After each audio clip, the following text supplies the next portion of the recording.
ತಾಯಿ ಸಾಹೇಬವನ್ನ ಗಿರೀಶ್ ಕಾಸರವಳ್ಳಿಯವರ ಒಂದು ಸಿನಿಮಾ ಆದರೂ ನಾನು ಮಾಡಿದೆ ಎನ್ನುವಂತಹ ನಿರ್ಮಾಣ ಮಾಡಿದೆ, ಅದರಲ್ಲಿ ನಟಿಸಿದೆ, ನನಗೆ ಅವಕಾಶ ಸಿಕ್ತು ಅನ್ನೋದಕ್ಕೆ ನನಗೆ ಭಾಳ ಖುಷಿಯಾಗ್ತಿದೆ. ಆ ತಾಯಿ ಸಾಹೇಬದಿಂದ ನನಗೆ ಹಣ, ಕೀರ್ತಿ ಜೊತೆಗೆ ಬಹಳ ಗೌರವ ಸಿಕ್ಕಿದೆ, ಎಕ್ಸ್ಪೋಜರ್ ಸಿಕ್ತು. ಅನೇಕ ರಾಷ್ಟ್ರಗಳನ್ನು ಸುತ್ತುವಂಥ, ಜನರನ್ನು ನೋಡುವಂಥ, ಬೇರೆ ಬೇರೆ ಚಿತ್ರಗಳಿಗೆ ಸ್ಪಂದಿಸುವಂಥ ಅವಕಾಶಗಳು ಕೂಡ ಸಿಕ್ತು. ಇದೆಲ್ಲವನ್ನು ನೀಡಿದಂತಹ ಗಿರೀಶ್ ಕಾಸರವಳ್ಳಿ ಸಾರಿಗೆ ನಾನು ನನ್ನ ಹೃತ್ಪೂರ್ವಕವಾದ ಕೃತಜ್ಞತೆಯನ್ನು ಸಲ್ಲಿಸ್ತೀನಿ ಸರ್. ತಾವು ತಂದುಕೊಟ್ಟಂಥ 4 ಸ್ವರ್ಣ ಕಮಲದಿಂದ ಬಹುಶಃ ಭಾರತೀಯ ಚಿತ್ರರಂಗ, ಕನ್ನಡ ಚಿತ್ರರಂಗದ ಕಡೆ ಗಂಭೀರವಾಗಿ ನೋಡೋ ಹಾಗಾಯಿತು. ಒಂದು ಕಾಲದಲ್ಲಿ ಯಾವುದೇ ಒಂದು ಲ್ಯಾಂಗ್ವೇಜ್ ಅಂತ ತಗೊಂಡ್ರೂ ಕೂಡ ಕನ್ನಡ ಅನ್ನೋದು ಬರ್ತಿರಲಿಲ್ಲ. ಆದರೆ ಇವತ್ತು ಅದಕ್ಕೊಂದು ಹೆಚ್ಚಿನ ಗೌರವವನ್ನು ತಾವು ಕನ್ನಡ ಚಿತ್ರರಂಗಕ್ಕೆ ತಂದು ಕೊಟ್ಟಿದ್ದೀರಾ ಅಂತ ಹೇಳ್ತೀನಿ. ಜನಪ್ರಿಯ ನಟರು ಕೂಡ ಈ ಪರ್ಯಾಯ ಚಿತ್ರಗಳ ಹತ್ರ ಮುಖ ಮಾಡುವ ಹಾಗೆ ಆ ಸಿನಿಮಾಗಳನ್ನು ಅವರು ಕೂಡ ನಟಿಸಿದ್ರು. ಅದು ಮಮ್ಮೂಟಿಯವರಾಗಿರ್ಬೋದು, ಅಥವಾ ಮೋಹನ್ಲಾಲ್ ಅವರಿರ್ಬೋದು, ಅಥವಾ ಅನುಪಮ್ ಖೇರ್ ಅವರಿರ್ಬೋದು, ಇವರೆಲ್ಲರೂ ಕೂಡ ತಮ್ಮ ಚಿತ್ರಗಳನ್ನು ತಾವು ಅವರಿಗೆ ಸ್ಫೂರ್ತಿಯಾಗಿ ನಿಂತರು. ನನಗೀಗಲೂ ನೆನಪಿದೆ, ಇಂಡಿಯನ್ ಎಕ್ಸ್‌ಪ್ರೆಸ್ನ ಸಂಪಾದಕೀಯ ಸಲಹೆಗಾರರಾಗಿರ್ತಕ್ಕಂಥ TJS ಜಾರ್ಜ್ರವರು, ಅವರು 60 ವರ್ಷ ತುಂಬಿದ ಸಂದರ್ಭದಲ್ಲಿ ಸುಚಿತ್ರದಲ್ಲಿ ಸಿನಿಮಾ ಕುರಿತು ಒಂದು ಮಾತು ಹೇಳ್ತಾರೆ. ಸಿನಿಮಾಗಳಲ್ಲಿ 2 ತರಹದ ಸಿನಿಮಾ ಇದೆ. ಒಂದು ಟೈಮ್ ಪಾಸ್ ಸಿನಿಮಾ, ಇನ್ನೊಂದು ಮೇನ್ ಸ್ಟ್ರೀಮ್ ಸಿನಿಮಾ. ಈ ಟೈಮ್ ಪಾಸ್ ಸಿನಿಮಾ ಅನ್ನುವಂಥದ್ದು ಕಮರ್ಷಿಯಲ್ ಸಿನಿಮಾ ಆಗಿರುತ್ತೆ, ಅಲ್ಲಿ ನಕ್ಕು ನಲಿದು ನಾವು ಅದನ್ನು ಮರ್ತು ಬಿಡುವಂಥದ್ದು. ಮತ್ತು ಈ ಕಮರ್ಷಿಯಲ್ ಸಿನಿಮಾ ಅನ್ನುವಂಥದ್ದು, ಈ ಮೇನ್ ಸ್ಟ್ರೀಮ್ ಸಿನಿಮಾ ಅನ್ನುವಂಥದ್ದು ಚಿಂತನೆಗೆ ಒಳಪಡಿಸುವಂತಹ ಸಿನಿಮಾ. ಮತ್ತು ಕಾಸರವಳ್ಳಿಯವ್ರನ್ನ ಅವರು ತೋರಿಸಿ, ಕಾಸರವಳ್ಳಿಯವರ ಸಿನಿಮಾಗಳು ಯಾವತ್ತೂ ಕೂಡ ಚಿಂತನಾ ಕ್ರಮವನ್ನು ಒಂದು ಪ್ರಚೋದಿಸುವಂಥ ಸಿನಿಮಾಗಳಾಗಿದೆ. ಆದ್ದರಿಂದ ಈ ಸಿನಿಮಾಗಳಲ್ಲಿ 2 ವಿಧವಾದ ಸಿನಿಮಾದ ಬಗ್ಗೆ ಅವರು ಇಲ್ಲಿ ಹೇಳ್ತಾರೆ. ಗಿರೀಶ್ ಅವರು ಕೂಡ ಅವರ ಈ ಪುಸ್ತಕದಲ್ಲಿ ನಿರ್ದೇಶಕರಲ್ಲೂ ಕೂಡ 2 ಥರನಾದಂಥ ನಿರ್ದೇಶಕರಿದ್ದಾರೆ ನಮ್ಮಲ್ಲಿ. ಒಂದು ಸಿನಿಮಾ ಆದ ನಂತರ ಇನ್ನೊಂದು ಸಿನಿಮಾಕ್ಕೆ ಅವರು ಬೇರೆ ರೀತಿಯಾದಂಥ ಆಲೋಚನೆ ಕ್ರಮವನ್ನು ಬೆಳೆಸ್ಕೋತಾರೆ. ಅಂದರೆ ಹಿಂದೆ ಮಾಡಿದಂಥ ಯಾವುದೇ ರೀತಿಯಾದಂಥ ಅದು ತಾಂತ್ರಿಕ ವರ್ಗ ಇರ್ಬೋದು, ಅಥವಾ ಅವರ ಪ್ರೆಸೆಂಟೇಷನ್ ಇರ್ಬೋದು, ಅಥವಾ ಅವ್ರ ಕಥೆಗಳಿರ್ಬೋದು, ಅಥವಾ ಯಾವುದೇ ಇರ್ಬೋದು, ಅದು ಹಿಂದಿನ ಸಿನಿಮಾಗಿಂತ ಈ ಸಿನಿಮಾ ಭಿನ್ನವಾಗಿರಬೇಕು ಅಂತ ಆಲೋಚನೆ ಮಾಡುವಂಥವರು ಒಂದು ವರ್ಗ. ಆದರೆ ಇನ್ನೊಂದು ವರ್ಗ ಅವರ ಪ್ರತಿ ಚಿತ್ರನೂ ಕೂಡ ಅವ್ರದ್ದೇ ಆದಂಥ ಶೈಲಿಗೆ ಬದ್ಧರಾಗಿರ್ತಾರೆ. ಅವ್ರದ್ದು ಶೈಲಿಯನ್ನು ರೂಢಿಸ್ಕೊಂಡಿರ್ತಾರೆ ಮತ್ತು ವಿಶಿಷ್ಟವಾದಂತಹ ನುಡಿಕಟ್ಟಿನ ಮೂಲಕ ಈ ಚಿತ್ರಗಳನ್ನು ಕಟ್ಟಿಕೊಡ್ತಾರೆ. ಮತ್ತು ಈ ಶೈಲಿಯನ್ನು ಚಿತ್ರದಿಂದ ಚಿತ್ರಕ್ಕೆ ಅವರು ಮಾಡ್ತಾ ಗಟ್ಟಿಗೊಳ್ತಾ ಹೋಗ್ತಾರೆ ಅನ್ನುವಂಥ ಮಾತನ್ನು ಕಾಸರವಳ್ಳಿಯವರು ಹೇಳ್ತಾರೆ. ಆಳೂರು ಗೋಪಾಲಕೃಷ್ಣನ್ರವರು ಒಂದು ಮಾತನ್ನು ಹೇಳ್ತಾರೆ, ಭಾರತದಲ್ಲಿ ಯಾರಾದರೂ ಒಬ್ಬ ನಿರ್ದೇಶಕ ರಾಜಿ ಮಾಡ್ಕೊಳ್ಳಿ, ಸಿನಿಮಾದಲ್ಲಿ ತನ್ನ ಚಿತ್ರಗಳಿಂದ ಚಿತ್ರಕ್ಕೆ ರಾಜಿ ಮಾಡ್ಕೊಳ್ಳದೆ ಇರ್ತಕ್ಕಂಥ ಯಾರಾದರೂ ಒಬ್ಬ ನಿರ್ದೇಶಕ ಇದ್ದರೆ ಅದು ಕಾಸರವಳ್ಳಿ ಅನ್ನುವಂಥ ಒಂದು ಮಾತನ್ನು ಹೇಳ್ತಾರೆ. ನಮಗೆ ಕಾಸರವಳ್ಳಿ ಅಂತಂದರೆ ಇಷ್ಟು ಗೌರವ ಎಲ್ಲಿಂದ ಹುಟ್ಟುತ್ತೆ ಅಂತ ಅನ್ನೋದಾದರೆ, ಭಾರತೀಯ ಚಿತ್ರಕ್ಕೆ 100 ವರ್ಷಗಳಾದಾಗ ಕೇವಲ 20 ಸಿನಿಮಾಗಳನ್ನು ಭಾರತದಿಂದ ಆಯ್ಕೆ ಮಾಡಿತು. ಈ ಭಾರತದಿಂದ 20 ಸಿನಿಮಾಗಳನ್ನು ಆಯ್ಕೆ ಮಾಡುವಾಗ ಕರ್ನಾಟಕದಿಂದ ಘಟಶ್ರಾದ್ದ ಒಂದೇ ಆಯ್ಕೆ ಆಗುತ್ತೆ. ಹಾಗೆ ವರ್ಲ್ಡ್ ಸಿನಿಮಾ 100 ವರ್ಷಗಳಾದಾಗ ಪ್ಯಾರಿಸ್ನಲ್ಲಿ 100 ಚಿತ್ರಗಳನ್ನು, ಪ್ರಪಂಚದ 100 ಚಿತ್ರಗಳನ್ನು ಆಯ್ಕೆ ಮಾಡ್ಕೋತಾರೆ. ಆಗ ಕಾಸರವಳ್ಳಿಯವರ ಘಟಶ್ರಾದ್ದ ಪುನಃ 100 ಚಿತ್ರಗಳಲ್ಲಿ ಒಂದು ಚಿತ್ರವಾಗಿ ಪ್ರಪಂಚದ ಚಿತ್ರಗಳಲ್ಲಿ ಆಗುತ್ತೆ. ನಾವು ಬೇರೆ ಬೇರೆ ದೇಶಗಳಿಗೆ ಹೋದಾಗ, ಬೇರೆ ಫೆಸ್ಟಿವಲ್ಗೆ ಹೋದಾಗ, ಯಾರೇ ಎಲ್ಲೇ ಹೋಗಲಿ, ಕರ್ನಾಟಕ ಯಾವ ಸಿನಿಮಾ ಡೈರೆಕ್ಟರ್ ಯಾರು ಅಂತ ಕೇಳಿದ ತಕ್ಷಣವೇ ಅವರಲ್ಲಿ ಕಾಸರವಳ್ಳಿಯವರ ಅರೆ ಕರ್ನಾಟಕ ಕನ್ನಡ ಅಂತ ಹೇಳ್ತಾರೆ. ಅಂದರೆ ಕಾಸರವಳ್ಳಿಯವರು ಎಲ್ಲೋ ಒಂದು ಕಡೆ ಕನ್ನಡದ ರಾಯಭಾರಿಯಾಗಿ ಅವರು ಬೇರೆಯವರ ದೃಷ್ಟಿಯಲ್ಲಿ ಕಾಣ್ತಾ ಹೋಗ್ತಾರೆ. ಒಂದು ಸಾಂಸ್ಕೃತಿಕ ರಾಯಭಾರಿಯಾಗಿ ಗಿರೀಶ್ರವರು ಕನ್ನಡಕ್ಕೆ ಕೊಟ್ಟಂತಹ ಬಹುದೊಡ್ಡ ಕೊಡುಗೆ ಇದು ಅಂತ ನಾನು ಭಾವಿಸ್ಕೊಳ್ತೇನೆ. ಇನ್ನೊಂದು ನಮಗೆ ವಿಚಾರ ತುಂಬ ಖುಷಿಯಾಗೋದು ಯಾವುದು ಅಂದರೆ, ಗಿರೀಶ್ ಕಾಸರವಳ್ಳಿಯವರ ಮೊದಲ ಚಿತ್ರ ಘಟಶ್ರಾದ್ದ ನ್ಯಾಷನಲ್ ಅವಾರ್ಡ್ಗೆ ಆಯ್ಕೆಯಾದಾಗ ಅದರ ವಿಶೇಷತೆ ಏನಂತಂದರೆ, ಅವ್ರ ಜೊತೆಯಲ್ಲಿ ಯಾವ್ಯಾವ ಸಿನಿಮಾಗಳಿದ್ವು ಅನ್ನೋದು ಬಹಳ ದೊಡ್ಡ ವಿಚಾರ. ಅಲ್ಲಿ ಸತ್ಯಜಿತ್ ರೇಯವರ ಸಿನಿಮಾ ಇರುತ್ತೆ, ಮೃಣಾಲ್ ಸೇನ್ರ ಸಿನಿಮಾ ಇರುತ್ತೆ, ಶ್ಯಾಮ್ ಬೆನ್ಗಲ್ರವರ ಸಿನಿಮಾ ಇರುತ್ತೆ, ಅರವಿಂದನ್ ಅವರ ಸಿನಿಮಾ ಇರುತ್ತೆ, ಆಡೂರು ಗೋಪಾಲಕೃಷ್ಣರವರ ಸಿನಿಮಾ ಇರುತ್ತೆ, ಇನ್ನೂ ಗಿರೀಶ್ ಕಾರ್ನಾಡ್ರವರ ಸಿನಿಮಾ ಇರುತ್ತೆ. ಯಾಕೆ ದೇಶದ ಎಲ್ಲ ದೊಡ್ಡ ದೊಡ್ಡ ಶ್ರೇಷ್ಠ ನಿರ್ದೇಶಕರ ಸಿನಿಮಾಗಳಿರುತ್ತೆ. ಅವರೆಲ್ಲರ ಸಿನಿಮಾಗಳ ಜೊತೆ ಪೈಪೋಟಿಯನ್ನು ಮಾಡಿದಂಥ ಸಿನಿಮಾ ಘಟಶ್ರಾದ್ದ ಇವತ್ತು ಸ್ವರ್ಣ ಕಮಲವನ್ನು ಪಡೆದು ರಾಷ್ಟ್ರೀಯ ಪುರಸ್ಕಾರಕ್ಕೆ ಅವರು ಭಾಗಿಯಾಗ್ತಾರೆ. ನಂತರದ ದಿನಗಳಲ್ಲೂ ಕೂಡ ಸುಚಿತ್ರಾಗೆ ಒಮ್ಮೆ ಸತ್ಯಜಿತ್ ರಾಯರವರು ಬಂದಾಗ ಅಲ್ಲಿ ಸತ್ಯಜಿತ್ ರಾಯರವರು ಮಾತು ಹೇಳ್ತಾರೆ, ಭಾರತದ ಪರ್ಯಾಯ ಸಿನಿಮಾಗಳ ಭವಿಷ್ಯ ಕರ್ನಾಟಕದಲ್ಲಿ ಕನ್ನಡ ಚಿತ್ರಗಳಲ್ಲಿ ಇದೆ ಅನ್ನುವಂಥ ಮಾತನ್ನು ಹೇಳ್ತಾರೆ. ಮತ್ತು ಗಿರೀಶ್ ಕಾಸರವಳ್ಳಿಯವ್ರನ್ನ ಕುರಿತಾಗಿ ಅವರು ಹೇಳಿರ್ತಾರೆ. ಬಹುಶಃ ಗಿರೀಶ್ ಕಾಸರವಳ್ಳಿ ಅವರ ಭವಿಷ್ಯವನ್ನು ನಿಜ ಮಾಡ್ತಾರೆ. 4 ಸ್ವರ್ಣ ಕಮಲವನ್ನು ಈ ರಾಜ್ಯಕ್ಕೆ ತಂದು ಕೊಡ್ತಾರೆ. ನಮಗೆ ಬಂದಿರ್ತಕ್ಕಂಥದ್ದೇ 6 ಸ್ವರ್ಣ ಕಮಲ, ಅದರಲ್ಲಿ 4 ಗಿರೀಶ್ ಕಾಸರವಳ್ಳಿಯವರಿಗೆ ತಂದುಕೊಟ್ಟಂತಹ ಸಿನಿಮಾ. ಇಂಥ ಶ್ರೇಷ್ಠ ನಿರ್ದೇಶಕರನ್ನು ಹೊಂದಿರ್ತಕ್ಕಂಥವರು ನಾವು ನಮ್ಮ ಸೌಭಾಗ್ಯ ಅಂತ ನಾನು ಭಾವಿಸ್ಕೊಂಡಿದ್ದೀನಿ.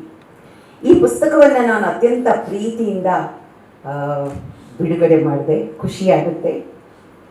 ಈ ಪುಸ್ತಕದ ಕುರಿತಂತೆ ಒಂದು ಸಲ ನೋಡಿದಾಗ 5 ದಶಕಗಳ ಕಾಲ ಗಿರೀಶ್ ಕಾಸರವಳ್ಳಿಯವರು ಚಿತ್ರರಂಗದಿಂದ ಏನನ್ನ ಪಡ್ಕೊಂಡಿದ್ದಾರೆ ಮತ್ತು ಚಿತ್ರರಂಗಕ್ಕೆ ಅವರು ಏನನ್ನ ಕೊಟ್ಟಿದ್ದಾರೆ ಅನ್ನುವಂಥ ಸಂಗತಿಗಳನ್ನು ಒಂದು ನೆನಪಿನ ಹೊತ್ತಿಗೆಯಾಗಿ ಒಂದು ರಸಬುತ್ತಿಯಾಗಿ ಪುಸ್ತಕವನ್ನು ರೂಪಿಸ್ಕೊಟ್ಟಿದ್ದಾರೆ. ಗಿರೀಶ್ರ ಕನಸೆಂಬ ಕುದುರೆಯನ್ನೇರಿ ಸಿನಿಮಾವನ್ನು ತಾವೆಲ್ಲರೂ ಕೇಳಿದ್ದೀರಾ, ನೋಡಿದ್ದೀರಾ. ಹಾಗೆ ಸಿನಿಮಾ ಎಂಬ ಕುದುರೆಯನ್ನು ಏರ್ಬಿಟ್ಟು ಈವರೆಗೆ ಅವರು ವಿಶ್ವ ಪರ್ಯಟನೆಯನ್ನು ಮಾಡಿರ್ತಕ್ಕಂಥ ಕಥಾನಕ, ಈ ಅನುಭವದ ಕಥಾನಕವೇ ಈ ಪುಸ್ತಕ ಅಂತ ನಾನು ಭಾವಿಸ್ಕೊಳ್ತೇನೆ. ಗಿರೀಶ್ ಕಾಸರವಳ್ಳಿಯವರು ವಿಶ್ವ ಸಿನಿಮಾವನ್ನು ಜೀರ್ಣಿಸ್ಕೊಂಡಿದ್ದಾರೆ, ಭಾರತೀಯ ಸಿನಿಮಾವನ್ನು ಅರ್ಥ ಮಾಡಿಕೊಂಡಿದ್ದವರು. ಕನ್ನಡದಲ್ಲಿ ಒಂದು ಪರ್ಯಾಯ ಸಿನಿಮಾಗಳಿಗೆ ತನ್ನದೇ ಆದಂಥ ಒಂದು ಹೊಸ ಮಾದರಿಯನ್ನು ಖಚಿತವಾಗಿ ರೂಪಿಸ್ಕೊಟ್ಟಂಥವರು ಗಿರೀಶ್ರವರು. ಗಿರೀಶ್ರಿಗೆ ಸಿನಿಮಾ ಅಂತಂದರೆ ಒಂದು ಲೋಕ ಸಂವಾದದ ಮಾಧ್ಯಮ. ಈ ಸಮಾಜದಲ್ಲಿ ಇರ್ತಕ್ಕಂಥ ಕಲಾವಿದರಾಗಲಿ ಅಥವಾ ಯಾರೇ ಆಗಿರ್ಬೋದು, ಸಂಶೋಧಕರು ಇರ್ಬೋದು, ಇವರು ಸಮಾಜವನ್ನು ಅರ್ಥ ಮಾಡ್ಕೊಳ್ಳಿಕ್ಕೆ ನಾವು ನಮ್ಮದೇ ಆದಂಥ ಒಂದು ಮಾಧ್ಯಮವನ್ನು ಆಯ್ಕೆ ಮಾಡ್ಕೋತೀವಿ. ಆ ಲೋಕವನ್ನು ಅರ್ಥ ಮಾಡಬೇಕಾದ್ರೆ ಗಿರೀಶ್ ಕಾಸರವಳ್ಳಿಯವರು ತನ್ನ ಸುತ್ತ ಇರುವಂಥ ಲೋಕವನ್ನು ಅರ್ಥ ಮಾಡಿಕೊಳ್ಳಿಕ್ಕೆ ನಡೆಸಿರುವಂಥ ಒಂದು ಪ್ರಯತ್ನ ಈ ಪುಸ್ತಕ ಅಂತ ನಮ್ಗೆ ಅನಿಸುತ್ತೆ. ಈ ಪುಸ್ತಕದಲ್ಲಿ 3 ಪದಗಳು ಪದೇ ಪದೇ ಆಗಾಗ ಕಾಣಿಸ್ಕೊಳ್ಳುತ್ತೆ. ಒಂದು ಕಟ್ಟೋದು, ನೇಯೋದು, ಹೆಣೆಯೋದು. ಈ 3 ಪದಗಳನ್ನು ನೀವು ಆಗಾಗ ಕಾಣ್ಬೋದು. ಇದು ಕೇವಲ ಪದಗಳಾಗಿಲ್ಲ, ಗಿರೀಶ್ ರವರ ಸಿನಿಮಾ ಕುರಿತ ಮೀಮಾಂಸೆಯ ಮಾತುಗಳು. ಅವರಿಗೆ ಕತೆಗಿಂತ ಕಥನ ಮಹತ್ವದ ಸಂಗತಿ ಅನ್ನೋದನ್ನು ಇಲ್ಲಿ ಅವರು ಕಟ್ಟಿಕೊಟ್ಟಿದ್ದಾರೆ. ಈಗ ಬಿಂಬನದ ಬಗ್ಗೆ ನಮ್ಮ ಆತ್ಮೀಯರು ಬಹಳ ಸೊಗಸಾಗಿ ಹೇಳಿದರು. ಬಿಂಬ ಒಂದು ಹೊಸ ಅರ್ಥವನ್ನು ಅವರು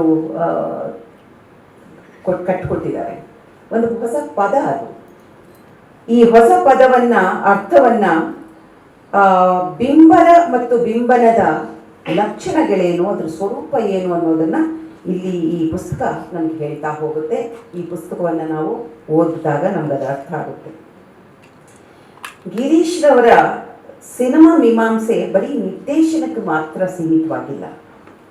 ಇಲ್ಲಿ ಅವರ ತಾಂತ್ರಿಕ ನೈಪುಣ್ಯತೆ, ಸೃಜನಶೀಲತೆ, ಕ್ರಿಯಾಶೀಲತೆ, ಕಲಾತ್ಮಕ ವಿನ್ಯಾಸಗಳು, ನಿರ್ದೇಶನದ ಒಳಸುಳಿಗಳು, ಕ್ಯಾಮರಾ ಲೆನ್ಸು, ಕ್ಯಾಮರಾ ಯಾವ ಕತೆಗೆ ಎಲ್ಲಿ ಯಾವುದನ್ನು ಇಡಬೇಕು, ಹೇಗೆ ತೋರಿಸ್ಬೇಕು, ಇದರ ಒಟ್ಟು ಪರಿಣಾಮಗಳು ಹೇಗೆ ಬೀರುತ್ತೆ ಅನ್ನುವಂಥದ್ದು, ಮತ್ತು ಅವರಿಗಿರುವಂಥ ಸಂಕಲನದಲ್ಲಿ ಇರುವಂಥ ಅಪಾರವಾದ ತಿಳುವಳಿಕೆ, ಕಥೆಯನ್ನು ಅವರು ರೂಪಿಸಿಕೊಟ್ಟಂತಹ ಬಗೆ, ಕಥೆಗಳಿಗೆ ಅವರು ಹೊಸ ಆಯಾಮವನ್ನು ಸೃಷ್ಟಿಸುವಂತಹ ಸಂಗತಿ, ಕಾಲ ಮತ್ತು ದೇಶವನ್ನು ಅರ್ಥ ಮಾಡಿಕೊಳ್ಳುವಾಗ ಅವರು ಹೇಗೆ ಕಲೆಯನ್ನು ರೂಪಿಸ್ತಾರೆ ಅನ್ನೋದು ಅದು ಬಹಳ ಮುಖ್ಯವಾಗುತ್ತೆ.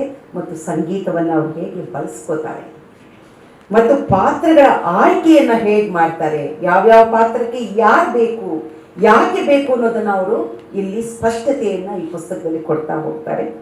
ಒಟ್ಟು ಸಿನಿಮಾಗೆ ಬೇಕಾಗಿರ್ತಕ್ಕಂಥದ್ದು ಕಥಾ ವಾತಾವರಣವನ್ನು ಅವರು ಕಟ್ಟುವ ಬಗೆ, ಎಲ್ಲದರ ಹಿಂದೆ ಇರ್ತಕ್ಕಂಥ ತಾತ್ವಿಕತೆಯನ್ನು ಗಿರೀಶ್ರವರು ದರ್ಶನ ಅಂತ ಕರೀತಾರೆ. ಈ ದರ್ಶನವನ್ನು ಅವರು ಕಂಡುಕೊಳ್ಳಿಕ್ಕೆ ಕತೆಗೆ ಬೇಕಾದ ಮಾಧ್ಯಮವನ್ನು ಅವರು ಹೇಗೆ ಬಳಸ್ಕೋತಾರೆ ಅನ್ನೋದನ್ನು ಈ ಪುಸ್ತಕದಲ್ಲಿ ಅವರು ಹಾಸುಹೊಕ್ಕಾಗಿ ಬಹಳ ಸೊಗಸಾಗಿ ಕಟ್ಟಿಕೊಟ್ಟಿದ್ದಾರೆ. ಒಂಥರ ಈ ಪುಸ್ತಕ ನೋಡಿದಾಗ ಗಿರೀಶ್ ಕಾಸರವಳ್ಳಿ ಅವರ ಆತ್ಮಕಥೆ ಅಂತಲೂ ಅನಿಸುತ್ತೆ.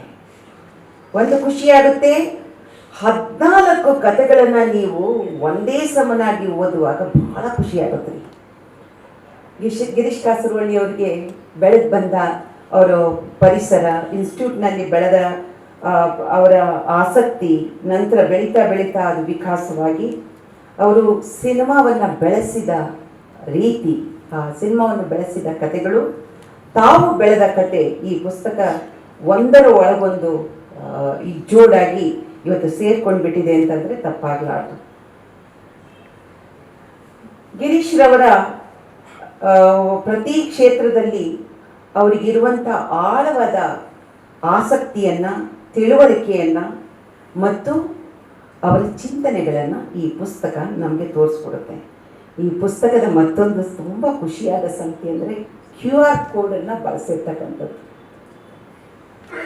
ನಿಜಕ್ಕೂ ಹೇಳ್ತೀನಿ, ಈ QR ಕೋಡು ಒಂದು ಎಕ್ಸ್ಟೆಂಡೆಡ್ ಎಕ್ಸ್ಪೀರಿಯನ್ಸ್ ಅಂತ ನಾನು ಹೇಳ್ತೇನೆ. ಖುಷಿ ಆಗುತ್ತೆ ನಮಗೆ.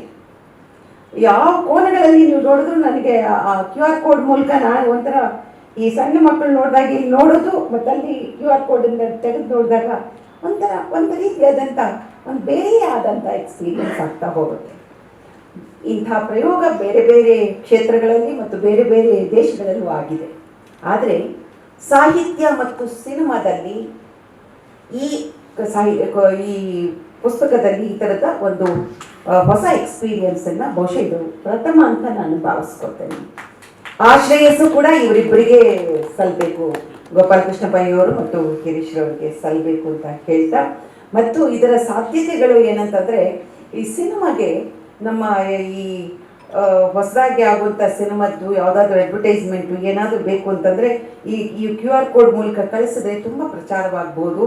ಈ ಟೆಕ್ನಾಲಜಿ ತುಂಬ ಒಳ್ಳೆಯ ಟೆಕ್ನಾಲಜಿ ಅಂತ ನನ್ನ ಅನಿಸಿಕೆ.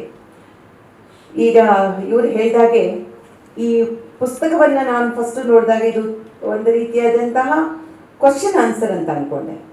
ಇವರಿಬ್ಬರು ಮಾಡ್ತಾರೆ ಅಂದರೆ ಒಂದು ಕ್ವಶನ್ ಆನ್ಸರ್ ಇರ್ಬೋದು ಅಥವಾ ಚರ್ಚೆ ಇರ್ಬೋದು ಅಂತ. ಇಲ್ಲ, ಇವೆರಡೂ ಅಲ್ಲದೆ ಬಹಳ ಸುಂದರವಾಗಿ ಅವರು ಸಂವಾದದ ರೀತಿಯಲ್ಲಿ ಇದನ್ನು ಮಾಡಿರ್ತಕ್ಕಂಥದ್ದು. ಇದೊಂದು ರೀತಿಯಾದಂಥ ಈ ಪುಸ್ತಕಕ್ಕೆ ಒಂದು ಕಾಂತಿ ಇದೆ. ಅದು ಓದಿಸ್ಕೊಂಡು ಹೋಗುತ್ತೆ, ಕೆಳಗಡೆ ಇಡಕ್ಕೆ ಆಗೋದಿಲ್ಲ, ಪೂರ್ತಿಯಾಗಿ ಓದೋಣ ಅಂತ ಅನಿಸುತ್ತೆ. ಅಂದರೆ ಹೇಳೋದನ್ನು ಮಧುರವಾಗಿ, ಅವರು ಹಿತವಾಗಿ ನಮಗೆ ಅರ್ಥ ಆಗೋ ಹಾಗೆ ಹೇಳಿದ್ದಾರೆ. ಒಂದು ಕಾಂತ ಸಂಹಿತದ ಕಾಂತಿ ಅಂತಾರಲ್ಲ, ಆ ವಿಧಾನವನ್ನು ಈ ಪುಸ್ತಕ ಬಳಸಿದ್ದಾರೆ ಅಂತ ನಾನು ಅಂದ್ಕೊಂಡಿದ್ದೀನಿ. ಗಿರೀಶ್ರ ಚಿತ್ರಗಳನ್ನು ಗಿರೀಶ್ರೇ ಆ ಕಥೆಗಳನ್ನು ಹೇಗೆ ಚಿತ್ರಗಳಾಗಿ ಮಾಡಿದ್ರು ಅನ್ನುವಂಥ ಕತೆ ಇದು. ಕಥೆಯನ್ನು ಗಿರೀಶ್ರು ಚಿತ್ರ ಮಾಡಿದ್ದಾರೆ, ಚಿತ್ರ ಮಾಡಿದ ಕಥೆಯನ್ನು ಹೇಗೆ ಅನ್ನೋದು ಈ ಪುಸ್ತಕ. ಇದು ಚಿತ್ರಗಳ ಕತೆ, ಗಿರೀಶ್ರು ಮಾಡಿದ ಚಿತ್ರಗಳ ಕತೆ. ಕನ್ನಡ ಸಾಹಿತ್ಯದಲ್ಲಿದ್ದಂಥ ಶ್ರೇಷ್ಠ ಕಥೆಗಾರರನ್ನು ಗಿರೀಶ್ ಆಯ್ಕೆ ಮಾಡಿಕೊಂಡಿದ್ದಾರೆ. ಅವರ 14 ಚಿತ್ರಗಳನ್ನು ನೋಡಿ. ಯು ಆರ್ ಅನಂತಮೂರ್ತಿ ಅವರಿಂದ ಹಿಡಿದು ಜಯಂತ್ ಕಾಯ್ಕಿಣಿವರೆಗೂ ಕೂಡ ಅವರು 14 ಸಿನಿಮಾದಲ್ಲಿ 14 ಕಥೆಗಾರರನ್ನು ಆಯ್ಕೆ ಮಾಡಿದ್ದಾರೆ. ಮತ್ತು 14 ಭಾಗಗಳಲ್ಲಿ ಅವರು ಕರ್ನಾಟಕದ ಅರ್ಧ ಭಾಗವನ್ನು ಆವರಿಸ್ಕೊಂಡ್ಬಿಟ್ಟಿದ್ದಾರೆ. ಎಲ್ಲ ಥರದ ಕಥೆಗಳನ್ನು ಕೂಡ ಅವರು ಚಿತ್ರೀಕರಣ ಮಾಡಿದ್ದಾರೆ. ಎಲ್ಲ ಭೂಪ್ರದೇಶದ ಕಥೆಗಳನ್ನು ಕೂಡ ಆಯ್ಕೆ ಮಾಡಿಕೊಂಡಿದ್ದಾರೆ. ಆದರೆ ಈ 14 ಕರ್ನಾಟಕದ ಕಥೆಗಳನ್ನು ಅವರು ತೋರಿಸಲಿಕ್ಕೆ ಪ್ರಯತ್ನಿಸಿರೋದು ಮಾತ್ರ ಕರ್ನಾಟಕದ ಹಲವು ಸಂಸ್ಕೃತಿಗಳನ್ನು. ಇದರಲ್ಲಿ ನನಗೆ ಇಷ್ಟವಾಗಿರ್ತಕ್ಕಂಥದ್ದು ಹೆಣ್ಣಿನ ನೋಟದ ದೃಷ್ಟಿಕೋನ ನಮಗೆ ಅತ್ಯಂತ ಪ್ರಿಯವಾಗಿರ್ತಕ್ಕಂಥದ್ದು. ಈ ಕಥೆಗಳಲ್ಲಿ ಆ ಹೆಣ್ಣಿನ ದೃಷ್ಟಿಕೋನದಿಂದ ನೋಡಿರ್ತಕ್ಕಂಥದ್ದು ಒಂದು ರೀತಿಯಾಗಿ ನಮಗೆ ಅದು ಮಿಡಿತವಾಗುತ್ತೆ, ಖುಷಿಯಾಗುತ್ತೆ. ಅಂದರೆ ನಿರ್ಲಕ್ಷ್ಯಕ್ಕೆ ಒಳಪಟ್ಟಂಥ ಒಂದು ಕ್ಷೇತ್ರವನ್ನು ಇವರು ಆಯ್ಕೆ ಮಾಡಿದಾರಲ್ಲ, ಅಂದರೆ ಈ ಲೋಕದಲ್ಲಿ ಆಗ್ತಾ ಇರುವಂಥ ಬದಲಾವಣೆಗಳನ್ನು ಅರ್ಥ ಮಾಡಿಕೊಳ್ಳಿಕ್ಕೆ ಒಂದು ಸಾಕ್ಷಿ ಪ್ರಜ್ಞೆಯಾಗಿ ಅವರು ಹೆಣ್ಣಿನ ನೋಟವನ್ನು ಬಳಸ್ಕೊಂಡಿದ್ದಾರೆ. ಮನುಷ್ಯ ಪ್ರಪಂಚದಲ್ಲಿ ಮುಂಚೂಣಿಯಲ್ಲಿ ಗಂಡಸರೇ ಇರ್ತಾರೆ, ಆದರೆ ನೋವುಗಳನ್ನು ಅನುಭವಿಸುವವಳು, ದುಃಖಕ್ಕೆ ಈಡಾಗುವವಳು, ಕ್ರೌರ್ಯಕ್ಕೆ ತುತ್ತಾಗುವವರು, ನೋಯುತ್ತಾ ಬೇಯುತ್ತಾ ಇರುವವರು ಹೆಣ್ಣು ಮಕ್ಕಳು ಅನ್ನುವಂಥ ಒಂದು ಒಳತುಡಿತವನ್ನು ಗಿರೀಶ್ರ ಎಲ್ಲ ಕಥೆಗಳಲ್ಲೂ ನಾವು ನೋಡ್ಬೋದು.